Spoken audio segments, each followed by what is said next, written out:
Hello, third grade mathematicians. Welcome to our review of fractions greater than 1. So yesterday we took notes on fractions greater than 1. We did some practice together, and we're going to do one more set of practices before you do this on your own. So I am in the lesson 9 packet that you were given. I'm on the second half. At the top it actually says exit ticket. The page is 106 to help you find it. So what we're going to do is, just like we've talked about, the first thing we have to find is the unit fraction. So remember, when we do this, we focus on one whole. So what is the unit fraction for one whole? So I'm going to look at one piece. How many parts is one piece made of? Now, I know a lot of you want to say fourths, but it's not. This happens to be just a different shape. So this shape is made up of 1, 2, 3 parts. So our unit fraction would be 1/3, because each part is a third. 1/3, 2/3, 3/3, 1/3, 2/3, 3/3.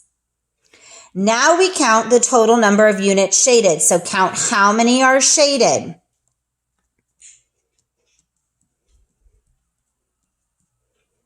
You should have counted 11.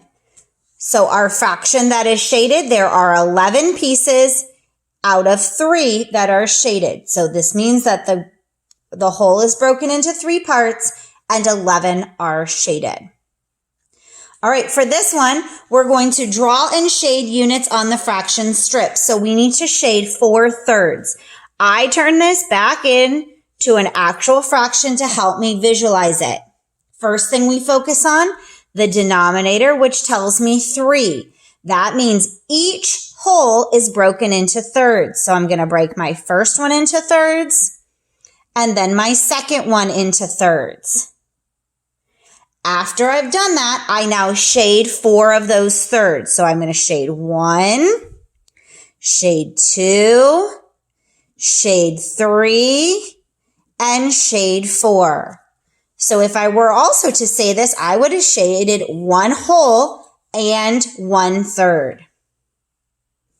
All right, the next one, they gave us the fraction. We're going to write the word out. So we would put 10, and it is fourths as the unit. So my unit tells me 4 parts. I'm going to go ahead and break mine in half this way, and then in half again. Remember, fourths mean that each whole is broken into 4 units. And then I shade 10. So 1, 2, 3, 4. Remember, you shade one entire one before you move on. So 5 and 6, 7 and 8, and then 9 and 10. We don't shade across. Remember, we fill in one hole before we move over to the next one. Kind of like a candy bar. I eat a whole candy bar before I open the next candy bar. All right, this is your review. Next, you're going to be completing on your own. The back here, which is your home, it says homework. You're going to fill in a chart just like we've been working on.